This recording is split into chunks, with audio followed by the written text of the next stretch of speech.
वालेकुम। भाई साहब, समझ नहीं आ रही बात कहाँ से शुरू करें कहाँ पे ख़त्म करें। वेस्ट इंडीज़ ने ऑस्ट्रेलिया को ऐसी फेंटी लगाई है ना कि सब के जेहन जो है ना वो एकदम माउफ हो गए हैं। किसी के जेहन में था ही नहीं ये लड़के ऐसी एक ज़बरदस्त किस्म की फेंटी लगाएंगे ऑस्ट्रेलिया को कि सीरीज एक एक से बराबर कर जाएंगे। शमार जोसेफ ने कहा कि भाई आप जो सोच रहे हैं ना मैं ऐसा करने नहीं दूंगा।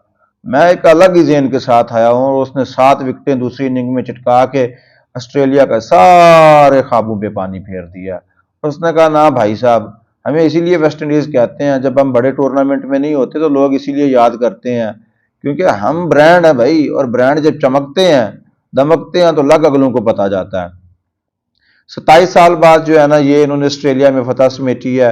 21 साल बाद ऑस्ट्रेलिया के खिलाफ फतह है। और अभी तक जो जितना मुझे पता है, अगर मैं गलत नहीं हूं तो ये डे एंड नाइट में ऑस्ट्रेलिया को पहली शिकस्त है और डे एंड नाइट में पहली टीम ने शिकस्त दी है। और गाबा में भाई, गाबा में ये पाकिस्तान हार गया था। इतने बड़े जबरदस्त किस्म की विकेट बनाते हैं गाबा में। तो भाई साहब, शमार जोसेफ उसने कहा कि ना भाई, तुम जो मर्जी सोचो, तुम जो मर्जी कहो, मैं तो अपनी ही मर्जी करूंगा। उस बंदे को पहले जो है ना, पहली इनिंग जब वो बैटिंग कर रहा था तो उसको कंधों पे उठा के बाहर लेके गए थे। इस किस्म का वो इंजर्ड था। जब वो बॉलिंग पे दोबारा आया तो तकरीबन 100 के आसपास 2 आउट थे ऑस्ट्रेलिया के। 216 का सारा टारगेट था। 298 पे ऑस्ट्रेलिया ने अपनी पहली इनिंग डिक्लेयर की थी। जब उन्हें पता 216 बनाने, 100 पे तकरीबन 2 विकेटें आउट थी। उसके बाद शमार जोसेफ आया। शमार जोसेफ को पहली 10 गेंदों पे 19 रन पड़े। उसके बाद उसने एक गेंद मारी, उछली, वो ग्रीन के बाजू पे लगी और सीधी विकेट में। उसके बाद जोसेफ ने मुड़ के नहीं देखा। उसके बाद ट्रेविस हेड आया। ट्रेविस हेड को ऐसा जबरदस्त किस्म का यार्कर मारा कि उसके क्या कहते हैं, उड़ गए, तोते उड़ गए। और ऑस्ट्रेलिया के कानों से ना धुआं निकलना शुरू हो गया कि भाई ये क्या बला है। जब ये ओवर करके बाउंड्री की तरफ जाता था तो उससे चला नहीं जाता था, लेकिन जैसे ये बॉल करवाने आता था तबाही मचा देता था।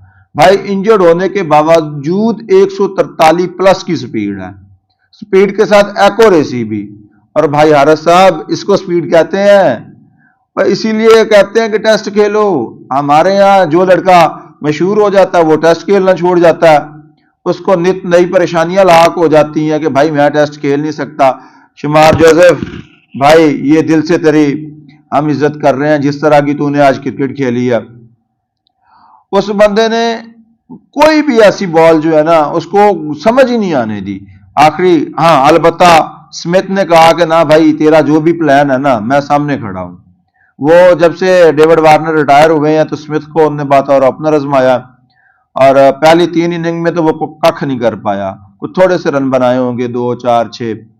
उसके बाद आज उसने कहा कि मैं तो भाई फतह जो है ना वो लेके ही आऊंगा, मैं तो खड़ा हूं विकेट पे, स्कोर बना के ही बाहर आऊंगा। मगर जैसे उसने स्ट्राइक उसको हैजलवुड को दी, अगले ने बोल्ड करके रख दिया। हैजलवुड को पता ही नहीं चला कि बॉल गिरी कहां और पड़ी कहां और आउट कहां हो गए। और उन्हें भाई मजेदार, ब्रावो, जबरदस्त किस्म की क्रिकेट आपने खेली है। आपसे यही तवक्को थी। इसीलिए ऑस्ट्रेलियन को ना, ऑस्ट्रेलिया में किसी ने अगर इस बार जवाब दिया तो वो वेस्ट इंडीज के मुकाबले की कोई टीम हो सकती थी। और वेस्ट इंडीज की एक खूबी ये है कि वो किसी दिन बड़ी से बड़ी टीम को हराना इनके लिए बाएं हाथ का काम होता है। इस समझते हैं कि ना भाई हम हैं तो फिर क्या गम है।